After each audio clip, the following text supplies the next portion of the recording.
നമസ്കാരം, സ്ട്രൈക്ക് ടോക്കറിലേക്ക് സ്വാഗതം. മൂന്നാം മോദി സർക്കാരിന് ഇന്ന് 1-ാം വാർഷികം.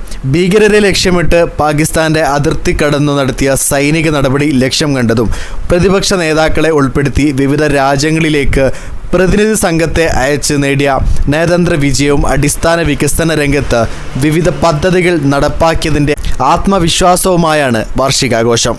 പ്രതീക്ഷിച്ച വിജയം ലഭിക്കാത്തതിൻ്റെ ക്ഷീണവുമായാണ് മൂന്നാം മോദി സർക്കാർ അധികാരത്തിലെത്തിയത്. 543 അംഗ ലോക്സഭയിൽ 400-നും മുകളിൽ സീറ്റ് നേടുമെന്ന ആത്മവിശ്വാസവുമായി തിരഞ്ഞെടുപ്പിനെ നേരിട്ട NDAക്ക് അപ്രതീക്ഷിത തിരിച്ചടി നേരിട്ടു. BJPയുടെ സീറ്റ് കേവല ഭൂരിപക്ഷത്തിനും താഴെ 240-ൽ ഒതുങ്ങി.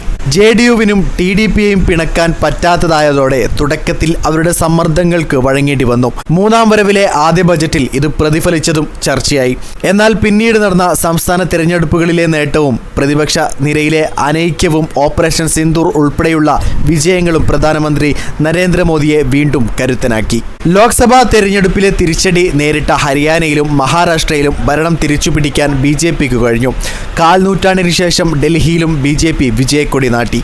മണിപ്പൂർ കലാപം നിയന്ത്രിക്കുന്നതിൽ പരാജയപ്പെട്ടെന്ന വിമർശനം ഉയരുമ്പോഴും സബ്കാ സാത്ത് സബ്കാ വികാസ് എന്ന മുദ്രാവാക്യം എല്ലാ വിഭാഗം ജനങ്ങളിലും സ്വീകാര്യതയുണ്ടാക്കാൻ സഹായിച്ചുവെന്നാണ് BJP വിലയിരുത്തൽ. ജാതി സെൻസസ് നടത്തുമെന്ന പ്രഖ്യാപനം, വഖഫ് നിയമ ഭേദഗതി ബിൽ പാസാക്കൽ, TDP JDU കക്ഷികൾക്ക് പുറമെ ചിരഗ് പാസ്വാന്റെ LJP RVUവിൽ നിന്ന് ലഭിച്ച പിന്തുണ എന്നിവയെല്ലാമാണ് ഒരു രാഷ്ട്രം ഒരു തെരഞ്ഞെടുപ്പ് എന്ന ആശയം നടപ്പാക്കാനുള്ള ആദ്യ ചുവടുകൾ വെക്കാൻ BJPക്ക് ധൈര്യമേകുന്നത്.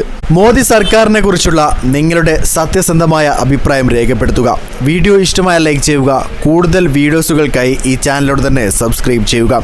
This is strike talker signing off.